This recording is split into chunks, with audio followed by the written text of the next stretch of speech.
As the dust settles on Fiat's audacious takeover of US car giant Chrysler, we see the return to the UK of a familiar name, Delta. But there's no sign of a Lancia badge, so is it still pasta with porcini mushrooms or more pancakes with maple syrup? Let's find out. The Delta has been on sale in mainland Europe since 2009, but despite that, the design still looks contemporary against newer rivals. In fact, I'd go so far as to say it's possibly the most elegant looking car in its segment.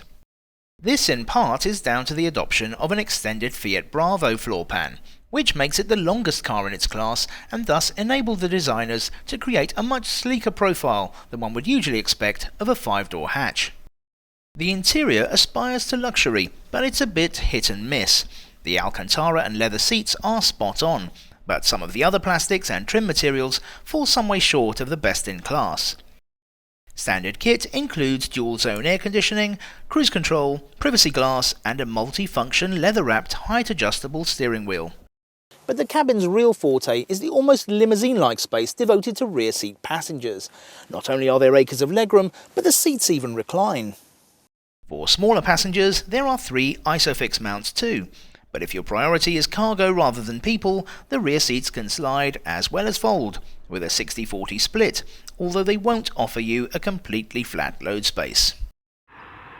Lancia has an illustrious history in the World Rally Championship, and if you can remember the last Delta sold in the UK almost 2 decades ago, you might have great expectations of its namesake's performance and handling.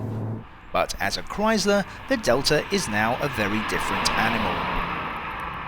This is no rally-conquering Integrale. The modern Delta is all about luxury and comfort, but that's not to say that it's dull to drive. The Zesty 1.4-litre petrol engine in our test car uses Fiat's multi-air technology to deliver plenty of poke and spirited performance. The 0-62 Sprint is dispatched in 9.2 seconds, on its way to a flat-out maximum of 126 miles per hour. The clutch pedal is a touch on the heavy side, but the gear change is smooth. There's a city button to make light work of low-speed manoeuvres, but at higher speeds, the steering does lack feel. Given the car's size and performance, combined economy of almost 50 miles per gallon is pretty solid, and CO2 emissions of 132 grams per kilometre place it in road tax band E, which will set you back £120 per year. The 1.4 multi-air SR model we tested cost just shy of £20,500 in standard trim, with the optional Tempesta grey paint and rear parking sensors pushing the total cost to £21,320 on the road. The competition in this sector is very tough. Bread and butter buyers are already well catered for by great products from Ford, Vauxhall and VW. So Chrysler will be courting those who are looking for something a little different from the norm and placing the Delta's strong suits of standout design and cavernous interior space near the top of their agendas. So the badge may be American, but essentially this Delta is very much made in Italy.